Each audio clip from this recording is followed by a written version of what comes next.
जय हिंद दोस्तों।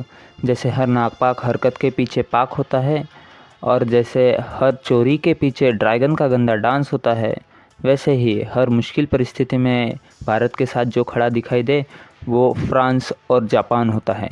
समझते हैं इस वीडियो में कि जापान और फ्रांस को क्या दिक्कत है भारत से, मसला क्या है।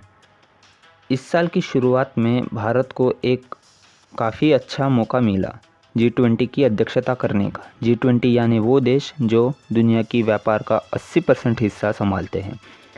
इसमें 19 देश और एक यूरोपियन यूनियन है और जापान और फ्रांस इसका अभिन्न अंग है। जापान और फ्रांस को इस G20 सम्मेलन से थोड़ी सी दिक्कत है।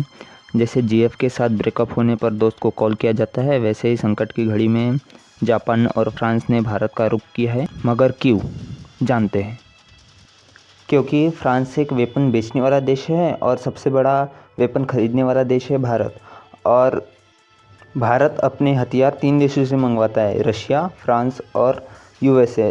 फ्रांस दूसरे नंबर पे आता है और फ्रांस हमें राफेल बेचता है।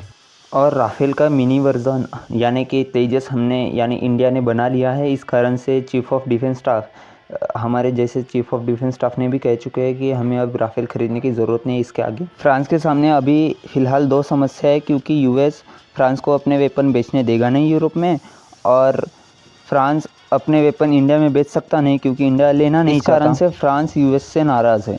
इसी कारण से फ्रांस और US की अभी अनबन हुई थी थोड़े दिन पहले, और USA और इंडिया ने वेपन को जॉइंट वेपन डेवलप करने की निर्णय किया। इस कारण से भी फ्रांस चिढ़ा हुआ है। अब हम समझते हैं जापान क्यों परेशान है। क्योंकि जापान एक टेक्निकल देश है जो टेक्नोलॉजी बेचता है और जिसकी टेक्नोलॉजी वर्ल्ड फेमस है। और ये परेशान क्यों है, क्योंकि इंडिया रशिया के साथ मिल के स्पेस प्रोग्राम पे काम कर रहा है।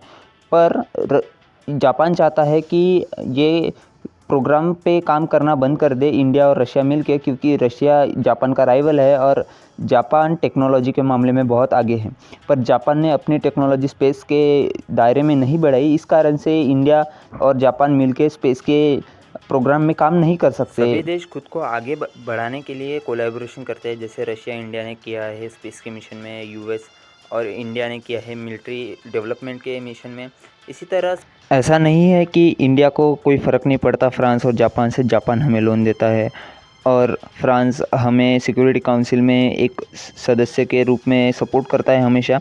पर हम किसी भी चीज़ का प्रेशर नहीं ले सकते। हम यानी भारत एक उभरता हुआ सुपर पावर है, इस कारण से हम किसी के आगे झुकेंगे नहीं। रही बात G20 की, तो भारत उत्सव मनाने के लिए फेमस है और G20 को हम एज अ उत्सव मनाते हैं।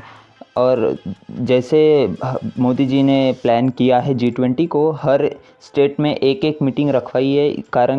कारण हमारे इंडियन कल्चर की छाप पूरे दुनिया पे पड़नी चाहिए। आपको कैसा लगा ये वीडियो हमें कमेंट सेक्शन में बताइए। तब तक के लिए जय।